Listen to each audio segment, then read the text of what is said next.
ఆహ్, వార్త నిజం. బట్ దాన్ని వక్రీకరించి రాస్తున్నారా?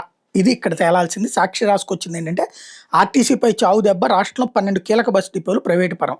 సింహాచలం, విశాఖపట్నం, గాజువాక, విశాఖపట్నం, సింహాచలం, గాజువాక, రాజమహేంద్రవరం, కాకినాడ, విద్యాధరపురం, విజయవాడలో విద్యాధరపురం, అమరావతిలోని మంగళగిరి, గుంటూరు టు నెల్లూరు, తిరుపతిలో మంగళం, కడప, అనంతపురం, కర్నూలు ఈ 12 డిపోల్ని ప్రైవేటైజ్ చేస్తున్నారని. దాన్ని ఈయూ వాళ్ళు రైజ్ చేశారు కాబట్టి. అసలు విషయం ఏంటంటే టోటల్‌గా రాష్ట్రంలో ఇది విజయవాడ ఆర్టీసీ డిపో 1కి చెందిన 600 కోట్ల విలువైన భూములు ఇయన్నీ లూలు గ్రూప్ కట్టుబడి ఇదంతా ఒక ఆస్పెక్ట్. బస్ స్టేషన్లు డిపోలకు సంబంధించి 12 డిపోల్ని ప్రైవేట్ సంస్థలకు ఇవ్వబోతున్నారట.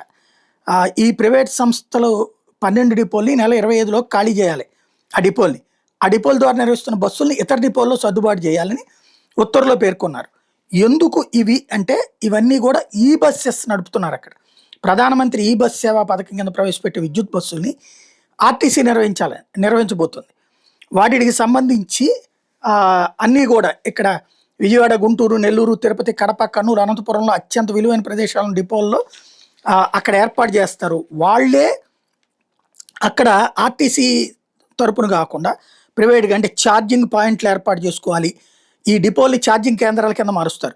గ్యారేజీలు పెడతారు అక్కడే. బస్సులు నిలుపుదల చేసే ప్రదేశాలను ఆ సంస్థలే ఏర్పాటు చేసుకోవాలి. ఇవన్నిట్లో కూడా భూమి కూడా వాళ్ళకే ఇస్తారు అన్నటువంటి ఒక ఆస్పెక్ట్ కరెక్టు. వాళ్ళకి ఫ్రీగా భూమి రాసి ఇచ్చేస్తే తప్పు, నో డౌట్. అది పచ్చి తప్పు అవుతుంది.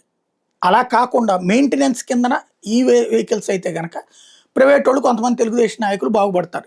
ఈ ఛార్జింగ్ స్టేషన్స్ ఇవన్నీ పెడితే బస్సు కింద ఇప్పుడు పెట్రోల్ బంక్ ఎట్లాగో అట్లాగా అది వరకు జరుగుతుంది. అయితే ఇదేమి టోటల్ ప్రైవేటీకరణ కాదు.